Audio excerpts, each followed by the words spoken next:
Wholeness, welcome. This is Josh Dippold, integratingpresence.com. And today's event is entitled Cultivate, Develop, Train, and Progress Discernment. And the description is, we all need discernment, but how? Let's look at some ways to cultivate, develop, and train and progress discernment. While there's so much to discernment, one key is, quote, ... one listening well gains discernment. And this is from Attavaka's questions.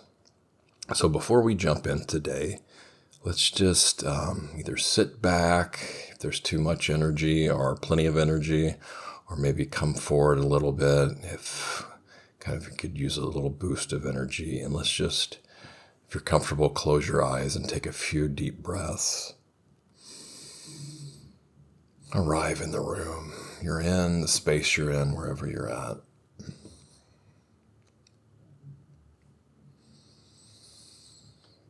Noticing any areas of tightness in the body, feeling them, inviting them to release and relax. Letting the breath return to normal.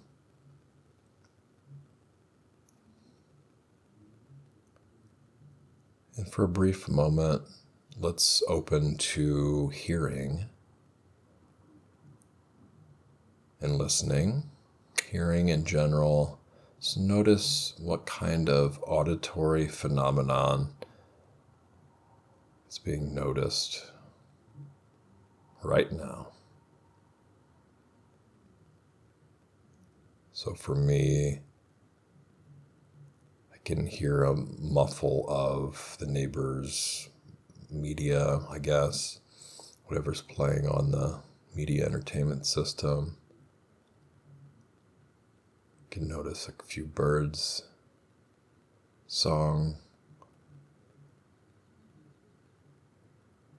very light traffic sound, now louder.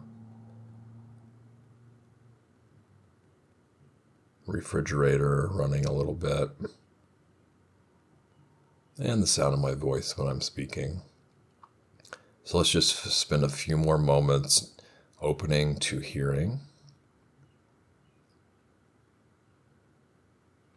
Not necessarily focusing right now on any one particular object, object of sound. So opening to all sounds, hearing.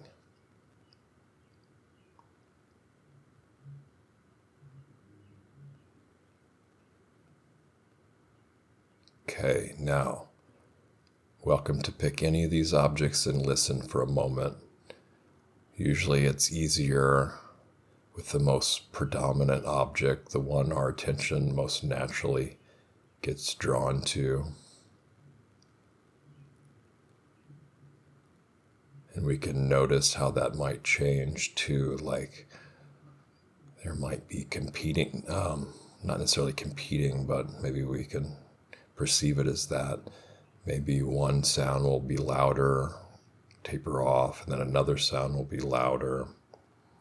And if there's no particular noticing of sound, we can just notice the sound of silence as well.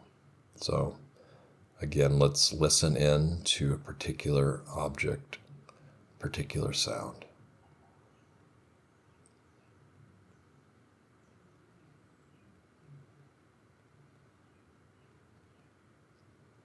You can notice how we can also, the mind can also focus in on one object and kind of exclude other objects to focus exclusively on a single object of sound.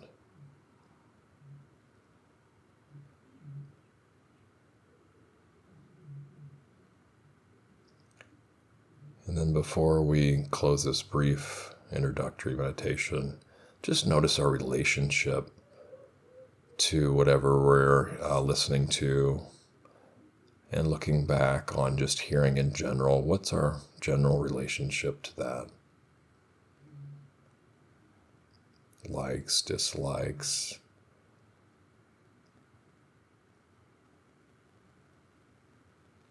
other higher relational values.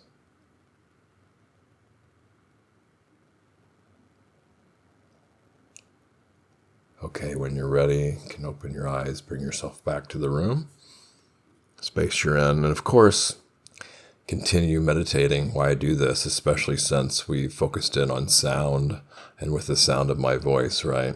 I'm going to do a brief reading here from the suttas. So this comes from SN 1020. And a few things before I start here. Actually, before I even start with this, I want to reflect on our intent for discernment. And what is our current motivation right now to practice, train, develop discernment? It's the ability to judge well. In Christian context, perception in the absence of judgment with a view to obtaining spiritual guidance and understanding. So I don't know if I really like those as well. It's kind of an evaluation, the ability to evaluate. I love this word evaluate because many of us get caught up on judging, right? How there's people who want judgment and justice a lot. For me, it's more remedy and resolve, moving towards remedy and resolve. But on the positive end of judging, you need to take some authority in yourself to make decisions. So either way, if you want to just say judging or evaluating, the ability to judge well, to discern, that's discernment. Okay, so in this reading, probably mispronounced the locations, and there's two definitions if you're not familiar. Yaka is like a title or a class of being. It's most of them, and I'm pretty sure in this context, it's like a demon. And then an arhat is the final stage of enlightenment. I know that's kind of a gross oversimplification, but pretty much their spiritual journey's done. They've done everything they've can do, and they're pretty much considered fully enlightened and awakened, with some other kind of stipulations in there I'm not going to go into. You can look up the definition on that. It's a big topic too. And then we'll be focusing on this one particular passage from the short sutta, is how does one gain discernment? And it's convinced of the arhats Dharma for attaining unbinding, heedful, observant, one listening well gains discernment. And that'll make more sense with the context of what I'll read. And so this is from basically the sutta to this yaka, this demon, Alavaka. I have heard that on one occasion the Blessed One was staying near Alavi in the haunt of the Alavaka yaka, where he lived. And I'll probably interject here to maybe give a little clarification on some of this. Then the Alavaka yaka went to the Blessed One, and on arrival said to him, "Get out, contemplative," saying, "All right, my friend." The Blessed One went out. "Come in, contemplative," saying, "All right, my friend." The Blessed One went in. A second time, a third time, the Alavaka yaka said to the Blessed One, "Get out, contemplative." "All right, my friend." The Blessed One went out. "Come in, contemplative." "All right, my friend." The Blessed One went in. Then a fourth time, the Alavaka yaka said to the Blessed One, "Get out, contemplative." "I won't go out, my friend." "Do what you have to do." And see, there's in threes in the suttas a lot. A lot of times something won't happen until it's asked three times. But in this case, it looks like that's being kind of abused here. And so after three times, it's the opposite, where he's not listening anymore. The Buddha's not listening anymore. This repeat. Alavaka yaka says, "I will ask you a question, contemplative. If you can't answer me, I will possess your mind or rip open your heart, or grabbing you by the feet, hurl you across the Ganges," big river in India. And there's way more colorful stories and build up to this sutta. I'll link to that in Wikipedia. But back to the sutta here. "My friend, I see no one in the cosmos with its devas," kind of like angel beings, I guess, maras, kind of like a king, demon on the highest levels in a way, and brahmas, another really high-level beings. It's contemplatives and Brahmins a class in India. It's royalty and common folk who could possess my mind or rip open my heart or grabbing me by the feet, hurl me across the Ganges. But nevertheless, ask me what you wish. There's like three sets of questions here. Alavaka says, "What is a person's highest wealth? What, when well practiced, brings bliss? What is the highest of savors?" Like savoring a food. Living in what way is one's life called best? Pretty good questions, huh? The Buddha says, conviction is a person's highest wealth. Dhamma, teachings of the Buddha in truth, when well practiced, brings bliss. Truth is the highest of savors. Living with discernment, one's life is called best. Alavaka says, how does one cross over the flood? How does one cross over the sea? How does one overcome suffering and stress? How is a person purified? The Buddha says, through conviction, one crosses over the flood. Through heedfulness, the sea. Through persistence, one overcomes suffering and stress. Through discernment, a person is purified. And Alavaka says, how does one gain discernment? How does one find wealth? How does one attain honor? How does one bind friends to oneself? Passing from this world to the next world, how does one not grieve? The Buddha says, convinced of the arhats Dhamma, for attaining unbinding, heedful, observant, one listening well gains discernment. Doing what's fitting, enduring burdens, one with initiative finds wealth. Through truth, one attains honor. Giving binds friends to oneself. Endowed with these four qualities, truth, self-control, stamina, relinquishment, a householder of conviction on passing away does not grieve.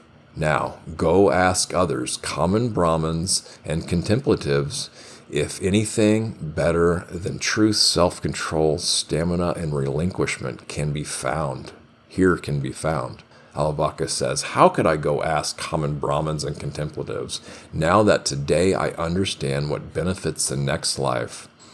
It was truly for my well-being that the awakened one came to stay in Alavi. Today I understand where what is given bears great fruit. I'll wander from village to village, town to town, paying homage to the self-awakened one and the true rightness of the Dhamma. Again, that's from SN 1012. These teachings are tailored to a demon, kind of, but when we just talk about discernment, it was mentioned three ways here, that it's the best way to live. I mean, that's a big claim, right? Purification, that's an interesting one. Purifying oneself through discernment, a lot of other spiritual traditions think, well, you have to do a lot of, rituals or, things like bathing in the Ganges, abstaining from lots of activities, maybe sexual activities or misconduct. And so I'm not saying those things, aren't helpful, but discernment can actually tell what needs to be done and what needs to be abstained from, relinquished, and given up. And then how does one gain discernment? So this is the thing we'll focus on for the first part of this. We'll go into more than just this part. Convinced of the arhats Dhamma for obtaining unbinding, heedful, observant, one listening well gains discernment. So this unbinding means kind of goes with the clinging, right? That's another synonym for nibbana is an unbinding. We think about when we're entangled in something, right? I mean, knotted up with this, that, and the other, and how amazing it is when we can undo that knotting, that entanglement, or binding. It's something that's really, if we're bound to something, even if we want to let go, it's really hard to, because there's a binding, a tying, some kind of outside force almost that's causing the clinging and attachment, right? The unhealthy attachment. So listening, how does listening do that? It's a really cool question. So we'll go into that here. So we'll just start off with what we did a little bit in the meditation was hearing and listening. We can also look at it as seeing and looking. So when we see, it's different from looking, right? Seeing is just being open and the visual phenomena, right? So there's eye objects, then there's the physical eye. We're just talking about external sight here. And then when those two meet, there's an eye consciousness. So we become conscious of what the vision. Same way with hearing. Hearing is not really discerning auditory objects, auditory phenomenon. There's the ear apparatus, the ear organ. There's objects of hearing. And then when those meet, there's sound consciousness, right? Ear consciousness. But listening is the ability to tune in on one of those objects or multiple objects, to pay attention on purpose to whatever particular sound phenomena there is. So our state of listening right now, let's take a little assessment of our state of listening now, our listening habits and our abilities. So our state of listening, I just mean overall, how well do we listen? Is it, if we had to rate ourselves, something that kind of low-level base, surface-level thing, our listening skills, how would we rate them on a scale of 1 to 10? Our listening habits, what do we listen to? Are there sounds in our environment that we're just kind of forced to pay attention to? Are those things that we go out of our way to not listen to? When we have the choice, what do we bring up? What type of material with podcast, media, going to certain people in our life and wanting to listen to them for whatever reasons. And that goes in with our listening abilities too. We get distracted really easy. So that brings us to the next point. What do you and can you really pay attention to right now or currently in your life by only listening?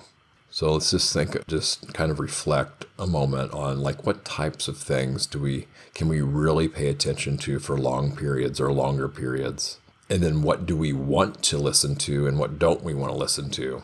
So there might be some things we're not listening to now, but we want to. Maybe some of those things we do listen to, some of those things we don't, that we still want to. And what don't we want to listen to? I know it's probably a fair guess here, safe guess to say, well, something we find unpleasant or annoying, we're probably not going to want to listen to it, right? If there's no kind of interest or there's a dislike towards something, there definitely seems to be a proclivity not to want to listen to something we dislike. Pretty obvious, right? Sometimes we're not conscious of that though. Sometimes we don't realize something's unpleasant and we don't want to listen to it. But if we knew that there was unpleasantness surrounding it, then we could have a little bit more space, a little bit maybe more tolerance, or a little bit more choice on how we view it and respond to it, just by knowing that it's unpleasant. Now, how can all these be bridged and connected? Can we see the value in being able to listen to something that we find unpleasant? Maybe something might be for our benefit, but we just don't want to hear it right now. And it's understandable too. We might not be in a space where we really have the capacity to listen to something in certain times in our lives too. But, how can we take what we do like to listen to and our listening abilities and habits and the things we like and the things we can pay attention to for a long time listening, how can we connect that to things that we want to listen to but aren't listening to, things that might be of our benefit to listen to, but we just haven't yet? And you know what? I really don't have any immediate answers to that. So I'm going to leave that for you guys to ponder and consider on that. What hasn't been listened to in a long time? Like types or categories of material or specific things. Now this I can give an example of. I haven't really listened to standard podcasts in a long time. I think maybe 10, 20 years ago, I was listening to mainstream podcasts. I listened to NPR, not to knock totally NPR, but I used to listen to it a lot. And I thought it was really kind of sophisticated and a little more highbrow, a little bit better quality news than some of the other stuff out there. And I would say to a certain degree, my assessment of it is a little bit like that. But now my opinions probably changed to that, but I'll just leave my opinions to myself, right?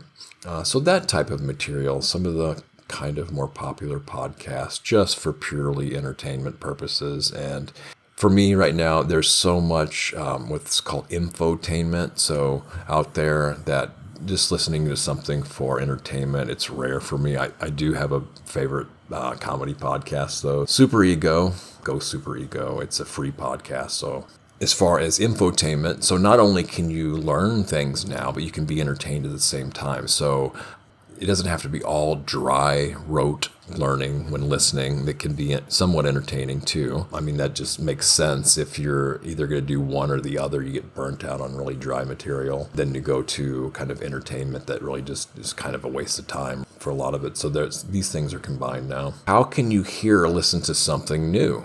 I know some people out there, they really love finding new stuff and discovering new stuff to listen to. And other folks are the opposite taste, where they like the comfort of listening to the same type of thing over and over. Maybe they have a favorite show or something they can listen to again and again. So how likely are you to go out of your way to find something new to listen to? And this next one, it's funny as a motorcycle goes by outside. How about loud sounds? I know I've heard this a few times, that the things we're afraid of in life, there's only a few of them we're born with, supposedly, and all of our other fears we learn. And one of these kind of born with fears is loud sounds. I think another one is the fear of falling backwards. I'm forgetting another one, the other one here. But loud sounds, the fear of falling backwards, that's one of them, because it's really hard to kind of break a fall backwards, and kind of can break open your skull fairly easy falling backwards. Loud sound usually can oftentimes signal danger as well. Again, I think there's a spectrum to loud sounds. I mean, what might be loud for one person might be actually, pleasurable or not loud enough for another, right? So there's this phenomena of mistaking sounds and kind of the incorrect identification. Early on in my meditation practice, this happened all the time. Sitting there in silence, and all of a sudden would start hearing the sound outside. And it's like, and I was like, sometimes it's like, I have no idea, what is this? And so the mind will try to fill in the gaps. Perception will say, this is obviously this. And then a lot of times, sometimes it's true and sometimes it's not. And sometimes you figure out, it was something entirely different than what I thought it was. One of the common ones for me is it takes a little bit to discern a leaf blower and a helicopter. So these are things that I still get annoyed by every once in a while, and it takes a few moments to discern. Usually that one's not too hard, because you can tell if it's coming from overhead or on the ground. But so when it's far away, that's when it's challenging. But when it gets close by, it's easier to detect. This is funny how the mind can just be so convinced of what one sound is, and how often it can actually be something else. So this is why, or one of the reasons why, listening very closely can help gain discernment, right? One of the beautiful things to do is, if kind of in a higher state of consciousness, is listen to music with headphones, really rich, deep music, and then start to discern individual things in the music. That's a hi-hat on the drum. That's the snare drum. That's a kick drum there. The horns, maybe it's a trumpet or a saxophone. Maybe you just know it's some kind of brass instrument, right? And then the different spaces between the sounds. And, I know some good music, it's like, that's really rich, and they've spent, years and years on it. You can almost hear something different each time, or hear it in a different way, or notice something you haven't noticed about it before. So in order to listen, it's almost imperative, I feel, especially when there's some resistance, is to temporarily at least put aside beliefs and even disbeliefs in our opinions and analysis in order to listen. For me at this point, I really don't have much interest at all of believing or disbelieving anything, because it's just information to me. I take it as information instead of having this imperative where I have to believe something or disbelieve it. So once I've erased that from my operating system, then it's just information, right? It's light. There's no emotional investment in it. Can pick it up if it's helpful, and then when it's no longer helpful, easily set it aside. Now, there might be some people in the Christian tradition listening to this that say, I can't just give up my belief on God. I wouldn't ask that, and definitely wouldn't disbelief, right? But there's this notion I've heard from a different teacher of, can you have a relationship with God without having to believe in God? And he says, you can have a relationship with God without having to believe in God. It's definitely a different perspective, a different way of viewing things, relating to things. And of course, I've given the analogy before about the bicycle, right? You'll say you never seen a bicycle before, but your friend tells you all about it. It's got wheels, it's metal, you can hop on it and ride, and there's pictures, it looks like this is the maintenance, this is how much it costs. And it's like, oh yeah, this is really cool, I believe that's out there, I really believe it exists. But then you finally encounter a bicycle and you do all the things that he told you about it. And so now when you see a bicycle, you don't have to say, oh, I believe in bicycles, right? You just know it for yourself. You know that a bicycle exists, and so there's really no reason to believe it or disbelieve it anymore because you know it. You know that it exists. So where is the listening material on the spectrum from comfort zone? Whoa! Let's knock the iPhone down. Where is this at on a spectrum of comfort zone on one end, toxicity on another? So on one hand, we have, this is very pleasing. I feel very good listening to this. No issues whatsoever. I actually want to listen to more of this. Versus, okay, I'm interpreting this as really toxic. I don't like this. I feel it's harming me. I don't want anything to do with it. I either want to get away from it or I want to fight it. I want to reach out and I want to kind of attack it either verbally or with some kind of action because I want it to get away from me. It's not helping me. And in fact, if I could just get rid of it, everybody would be better off. Okay, so these are kind of like two extremes here. When we look at what we're listening to on that kind of spectrum, where does it fall? So if we're too much in our comfort zone, right, and we're not kind of getting out of that or pushing ourselves a little bit out of our comfort zone in order to learn and grow more, then of course probably need to go more towards the middle. Just like on the other end, if we're constantly find ourselves drawn to toxic material in order to either get away from it or actually try to avoid it, go back to our comfort zone, or seek it out in order to attack it, to express our righteousness, to say they're wrong, we're right, or shaming, blaming, guilting someone for the toxic listening material.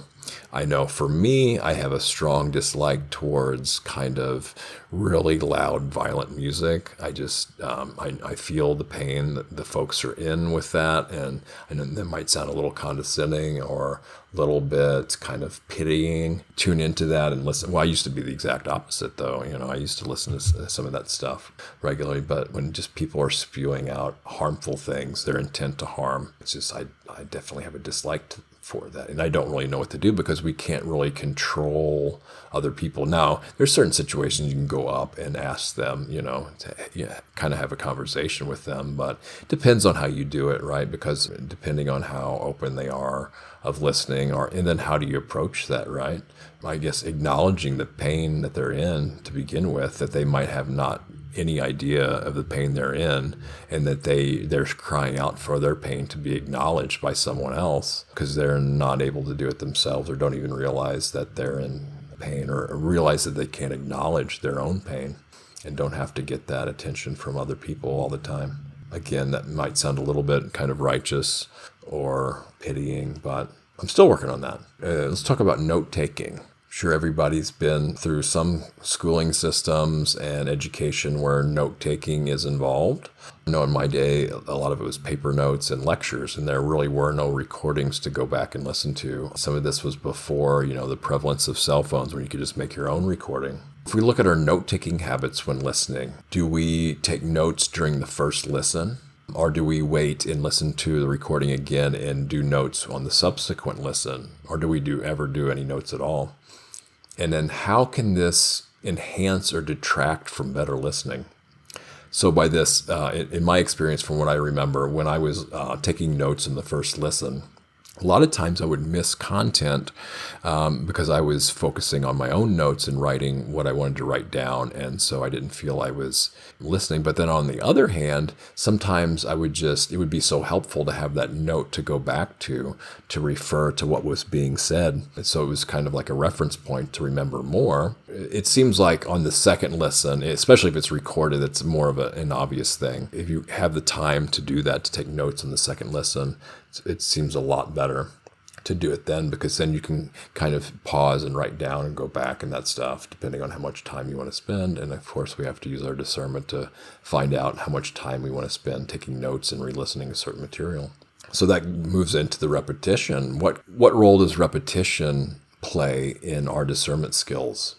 Do we find it reinforcing when the same things are repeated over and over and we hear things multiple times? Do we find that helpful where it kind of really drills home the message and helps us discern things, learn things? Or is it more annoying? So like, oh, how many times is this guy or gal going to say the same thing over and over again? And I'll just give a really brief example. I walked into, speaking of knocking over iPhones, I walked into a store, used Mac store, to see if, a rare chance they would trade this rose gold iPhone I got from my mom's old phone because of whatever reason. I mean, we won't go into that.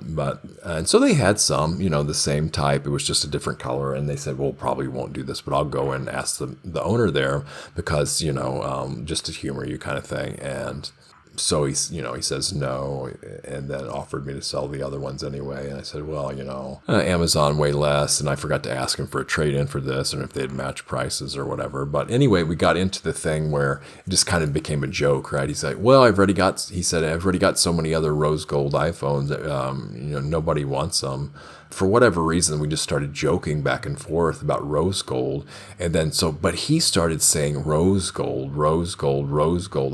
A little bit wild. I started laughing a little bit because it was kind of like this joke. But after a certain point, I was just like, and I said this as like Apple's address is one infinite loop drive, right? And you just keep saying, and I was something like, you just keep saying this over and over. I mean, I didn't say it was funny for a little bit, but I just finally left. I left laughing, but he just kept saying it. In a way, it was kind of funny, but at the same way, it was kind of weird and annoying at the same time. This next point here, can we listen how we want to be heard and seen? Can we see someone in the same way we want to be seen by them? Can we listen to someone the same way we want to be listened to by them? A lot of times I will go and just wait to talk, listening a little bit, but it's just like, oh, I got to remember this point I want to say to them. It's really important. So I just kind of waiting to talk and reinforcing that point instead of actually listening to whoever's talking. That's not how I want to be heard or listened to. So that's just my example. How do you want to be heard? And how do you want people to listen to you? And can you listen to them the same way? And I know Lydia and I have talked about this on past Ask Us Anythings about full body listening. So how can we listen with our entire body instead of just our head? Of course, the heart is really big because everything that we're saying or listening to has an emotional resonance, right? Or at least an energetic resonance. And that can be picked up on with the heart. And the heart lies in the middle of the chest, obviously, but also just the energetic portion of it. And I know everybody here has probably heard really loud music that will vibrate the body. If you've ever been to a concert, can be close to these humongous speakers and can feel the body, at least on the skin level, vibrating. So on a more subtle layer, and can detect this with our own voice too, we can actually feel the vocal cords, throat, windpipe, larynx here, resonating, vibrating. Sometimes it can be felt through up the nasal passages and back of the throat too, through the top of the head. Can actually come down into the body too. We know if we just tune into our whole body when we're speaking too, it seems to come from a more, authentic, grounded place instead of just the head. Until I really tuned into that, just have been realizing I'm kind of speaking from the chest up. But that can also be discerned when listening too, right? How in tune someone is with their body when they're speaking. Maybe that's a little too subtle, but also just, even if it's imagination starting off, how can we listen with our full body? Well, one way that helps with this is relaxation, right? If we're not relaxed when we're listening, then it's going to be hard to really tune into the body as fully as we can without relaxing. We're kind of more on a surface level when we're not relaxed. Sometimes that's good, though. Sometimes we don't need to be in a state of relaxation because there's too much going on or we have to act and do something. But when we really take the time to relax and listen at the same time, can really deepen, I feel, our listening habits and abilities and probably our comprehension and our attention too, attention span. I was lucky I had a few years where I did a lot of just listening to other people's podcasts. I would get in a really comfortable chair. I would close my eyes and either have the phone or computer nearby and just listen, or sometimes with headphones. And so this brings to the next point here about using closed eyes to possibly increase available hearing bandwidth, especially when listening alone. If I do that when I'm with someone, then some people will be like, why does he have his eyes closed? That's distracting me. So it's, unless the other person really knows what and is comfortable with you doing that when you're listening to them in real life or, with video and whatnot, then it depends. If it's distracting you or the other person, it might not be too helpful. But if you're alone, for me, I found if I can close my eyes, it kind of gives more bandwidth to listening. The human voice doesn't need a lot of bandwidth. You can transmit the human voice, at least kind of the content of it, just get the words through a landline, which doesn't have much bandwidth. You can even a lot of times hear through a tin can. I don't know if anybody's here old enough to know what the tin can thing is, or kids will build these tin cans, put like a fishing line between the two, and you can speak like an old phone and it just vibrates to the fishing wire and can hold up the other end to the ear. Like shortwave radios can bounce all the way pretty much across the earth, the other side of the earth, from one person's little shortwave setup. Now that's kind of an antique thing, a shortwave, but it's possible, right, to go great distances and hear someone just like that. Not to mention kind of these higher level celestial, this clairaudience, where some people have these more psychic abilities to hear things in the celestial realms or in other places. But what I'm getting at here is just think about the amount of data that's needed for video, right? It's a huge amount of data, but the voice doesn't need that much. When we close off the visual, then we don't have to match that kind of processing or go beyond that. So it frees up a bunch of space for the mind and unconscious mind to not have to process a lot of visual information. So when the eyes are closed, all that extra capacity. Then again, on the other end, it's also good to train where on this higher level we can do all that really easily too. But maybe experiment with this and find out if that's helpful or not. And of course, music needs a little bit more bandwidth than the human voice, right? You can have a really high quality music that uses more bandwidth than just the human voice. So it doesn't apply 100% to the phenomena of sound. Because, music can use fair amount of bandwidth too, and just not as much as visual. So how does listening translate to discernment? And I'm not going to answer this question, but what is the relationship to listening and being able to discern? Let's leave that core question for you guys to ponder on your own here. Getting close to the end here now. So how do we put aside discernment?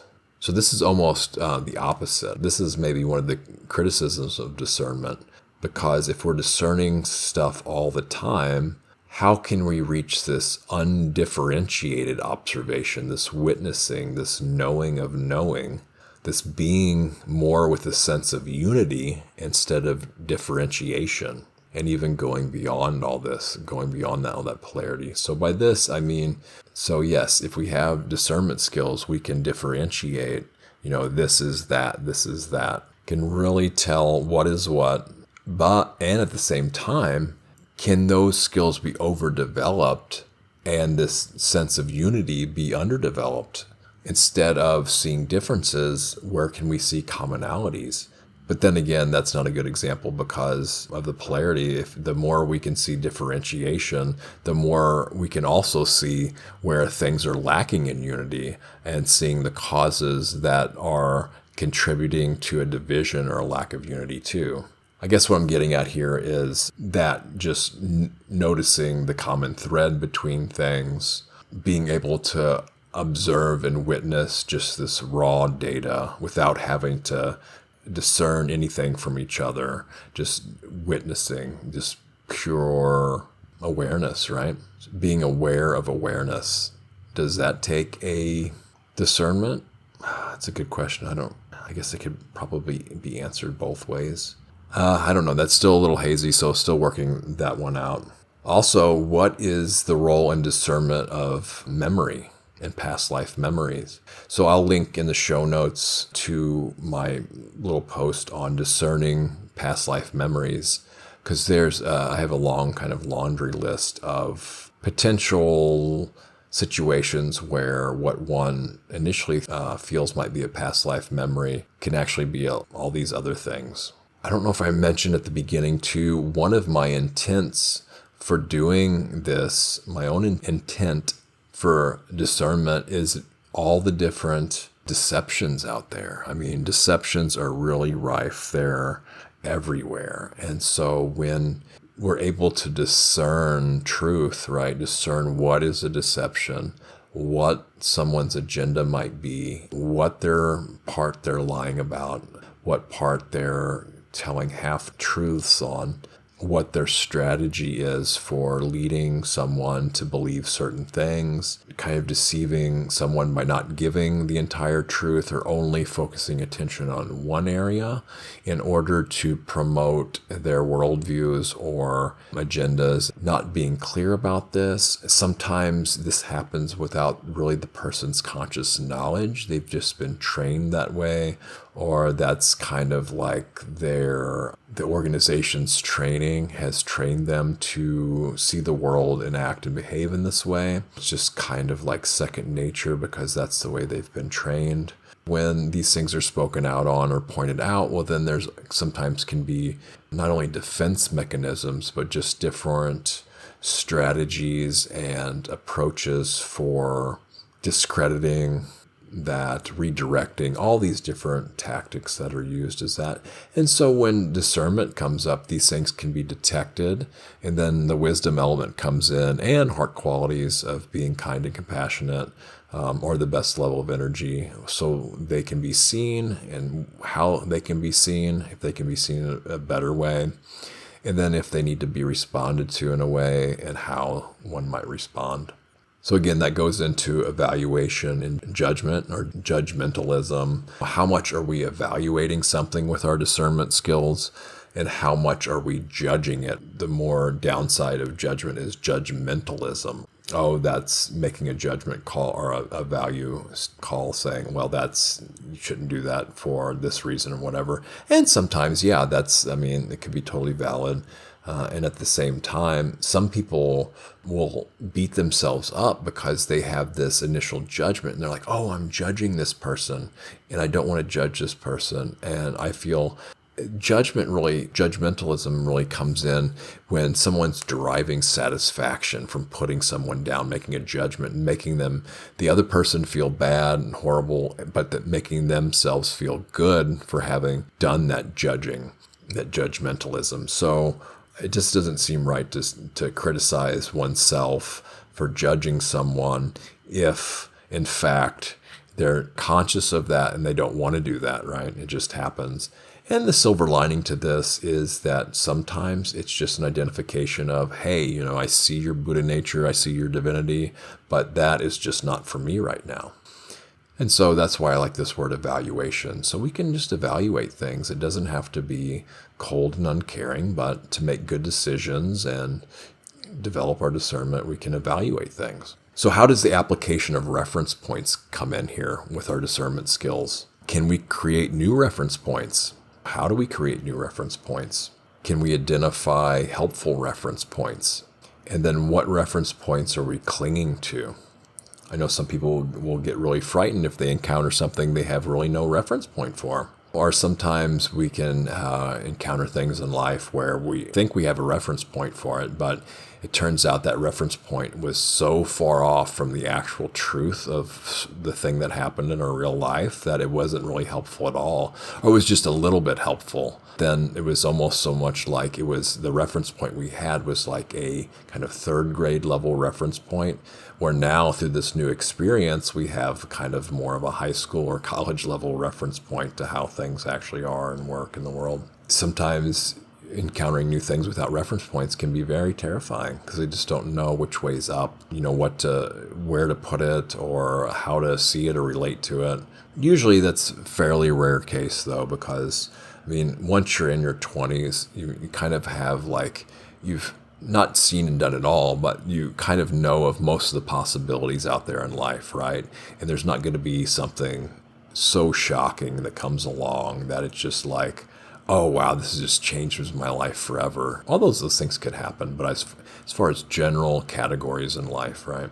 Okay, so this other thing here, decisiveness versus the being bogged down in the research process. So when we go to do research and gather information for our choices, there's this one end of decisiveness, knowing exactly how to act and make the decision almost immediately. It's clear because there's just only one choice or one way forward in whatever we're doing in life. But then there's these other things where, I want to get more information. I want to study this more. I want to consider my choices. I want to weigh my choices. And so this drags on and on and on. And then no choice is really kind of made, kind of weighing where we're at on that spectrum. Maybe do we need more decisiveness? Do we need more research, more gathering information, more asking for advice? That's another thing discernment can help with too, is if we need to make a decision right away or we need to gather more info. Some other ways for discernment here, using our gut. Some people are polarized on this. They'll say, yeah, just go with your gut instinct, trust your gut, right? Some people will say, well, you're just acting from kind of instinct then. And for me, it really depends. I mean, I got in trouble for ignoring my gut feelings a lot of times. Sometimes I'll have gut feelings on things, but I'm just like, okay, well, I realize that there's something here going on, but I don't know what it means or what it's trying to tell me, but I know it's important. What about our heart? Are we making decisions from our heart too? What really makes the heart sing, the heart open? Kind of the heart either fill with wholesome qualities, joyfulness, connection, warmth, caring. Are we neglecting the heart? Or maybe we're making too many decisions from the heart, emotional decisions. Some people emotionally eat, right? They'll go find comfort in food and not really realizing that it's out of emotional comfort. What about logic and mind? I know that's where I'm kind of on the heavy end. Some people don't have this enough. They will put off even considering any kind of logic or mind-based decisions and just go with their gut or heart. Some people, the opposite. How often do we use reflection when making decisions and gaining discernment? A lot of times it just takes time to sit with something, also contemplation, and just contemplate it. And just spend some time letting the mind and body, heart, gut, and beyond, just sit with it and really let it sink in and let kind of higher faculties and things happen. But a lot of times we will just hear or see something, and then sometimes we'll think about something or tune into it. But then this other level is in meditation, contemplation, and reflection, where you get this other level of learning. It's really kind of hard to describe, but it's not like the others really. So intuition, that's a big one too. Some people are really intuitive, some people are not, but where does intuition fit into all this? And of course, asking counsel and advice, and I'll put a link into the show I did recently about asking for advice. Some people won't ask for advice. Some people, they really won't make any choices without somebody else's opinion. We might also want to look at the alignment, opposition, and polarity with and of what's attempting to be discerned in our discernment. So alignment, where are we aligned when it comes to discernment? Sometimes we're not able to develop and progress on our discernment skills if we're aligned with the wrong thing. Or maybe we don't even know what we're aligned with when we're going into discernment skills. Are we aligned with truth? Are we aligned with appeasing our ego? Are we aligned with a particular agenda locked in that our discernment is entirely around that confirmation bias of, well, now that I've decided this is the way it is, well, then I'm just going to seek out material that confirms that bias. What is the opposition to the material that we're looking at too? So can we see not just one side of it, but the oppositional side, these at least two different sides? I mean, opposition can come from more than one side too. That's more with the polarity then of whatever it is we're not necessarily whatever, but a lot of things have a polar kind of opposite to it, polarity. If something's really, really negative, well then with the law of polarity, right, there's going to be a kind of a positive either version or side to that. A lot of times it's overlooked. Sometimes the polarity is a little bit more noticeable. Sometimes it's totally escapes us. And then, of course, doubt. Where is our doubt at in whatever we're attempting to discern? Where is our lack of doubt? What kind of conclusions have we drawn? Have we already, something we go into to try to discern, or we have a lack of discernment, have we already drawn conclusions before we even really assessed and evaluated the situation? We already made up our mind before we even get into it. Conviction, like the reading said, how convinced are we of certain things being the way they are? I was fascinated for a long time by the amount of conviction some people had, and I didn't really have much conviction at all. I have conviction on things that are true and helpful and kind of like some of the teachings of the Buddha Dharma, but some people can be so convinced about the most mundane, pointless things and have so much energy poured into being convinced about them. It just fascinated me, like, that some people can be like that. And I mean, it's really not one thing one way or the other, but it's like, how much time and energy are we going to really spend just knowing for sure something?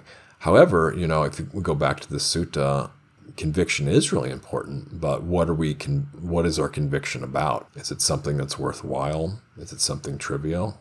Or what about, like me, not having hardly conviction about anything? How do we gain more conviction about what we really need to be convicted about, right? Openness. How open are we to things when we go into wielding discernment, finding things? Are we too open? Are we not open enough? Correcting. This is a big one for me. Like, how often do I need to correct others, right? That can be way, way overdone. Some people won't, there's this saying, I guess we're all adults here, wouldn't say poop if they had a mouthful. So speaking up, saying something too. A mission of right and wrong, right? I mean, for the longest time, had to be right about everything, right? Really got some satisfaction, or felt I had satisfaction about being right about things. This person's wrong, I'm right. But now it doesn't make much difference to me who's right or wrong. It's like, who's benefiting?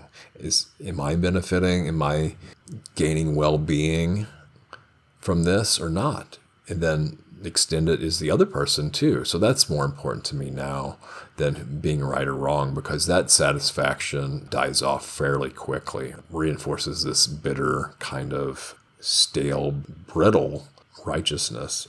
I started this off by, what is your intent for discernment? We spend a few moments reflecting now if our intent for the importance of discernment is any different.